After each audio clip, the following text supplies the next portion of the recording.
ప్రజలన్నీ గమనిస్తున్నారు. రాష్ట్రం దివాలా తీసిందని దివానా మాటలు మాట్లాడతావు. అనుముల రేవంత్ రెడ్డి గారి కుటుంబం ఆస్తులు ఎట్లా పెరుగుతున్నాయి నువ్వు అదన్నా చెప్పు సీక్రెట్ మాకు. మీరు ముఖ్యమంత్రి కాగానే మీ అనుముల ఫార్ములా సీక్రెట్ సాస్ ఏదైతుందో అదేదో మా ప్రభుత్వానికి మొత్తం ప్రజలకు కూడా చెప్తే మంచిది కదా. ముఖ్యమంత్రి అయిన 6 నెలల లోపలనే మీ అన్న అనుముల జగదీశ్వర్ రెడ్డి గారు 1000 కోట్ల పెట్టుబడి పెడతా అని మీతో ఒప్పందం కుదుర్చుకుంటాడు.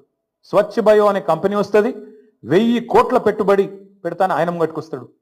మీ అల్లుడు వెంకట నరసింహారెడ్డి అనుకుంటా ఆయన పేరు, ఇంకేదో ఉన్నది పేరు, ఆయన కొన్ని వేల కోట్లతోని ఫార్మా కంపెనీ పెడతా అని చెప్పి లగచర్లకు వస్తాడు. దానికోసం నువ్వు కొడంగల్లో రైతుల భూములు గుంజుకుంటావు. ఎక్కడికి వెళ్ళి వచ్చినాయి 1000 కోట్లు మీ అన్నకు మీ అల్లుడికి? మీ అల్లుడు వారి తండ్రి మీ వియ్యంకుడు మొత్తంగా అప్పుల్లో ఉండే కంపెనీ మొత్తం అప్పు రైట్ ఆఫ్ అయిపోయింది. మీరు అధికారంలోకి రాగానే మీ వియ్యంకుడి కంపెనీ యొక్క అప్పులన్నీ రైట్ ఆఫ్ అయిపోయినాయి కేంద్ర ప్రభుత్వం దయతోని. మీ జూబ్లీ హిల్స్ ప్యాలెస్ ఏదైతే ఉన్నది ఇలా రేవంత్ రెడ్డి గారు ఎక్కడి నుంచి అయితే వర్క్ ఫ్రం హోమ్ చేస్తున్నాడో 3 ఇంతలు పెరిగింది.